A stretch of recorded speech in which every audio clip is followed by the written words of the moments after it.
शं शनैश्चराय नमः।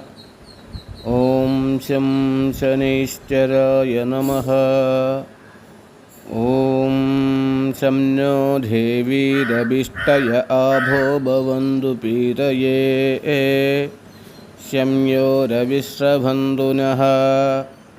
प्रजापतेन त्वधेतो धन्यो विश्वजातानि परिथा बभूव।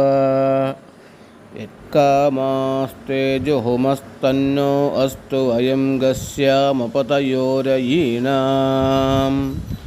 इमय्यमप्रस्तरमाहिषीधाङ्गिरोभिः पितृभिः संविधानः। आत्वा मन्त्रा आगविशस्तावहन्धेनाराजन् हविषा मातयस्व। अधिदेवता प्रत्यधिदेवता सहिताय भगवते शनैश्चराय नमः।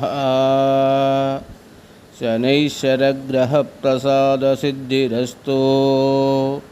शनैश्चरग्रहदोषो निर्दोषोऽस्तु।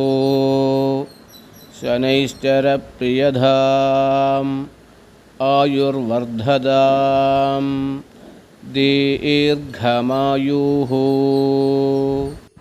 नीलाञ्जनसमाभासं रविपुत्रं यमग्रजं छायामार्ताण्डसम्भूतं तं नमामि शनैश्चरम्।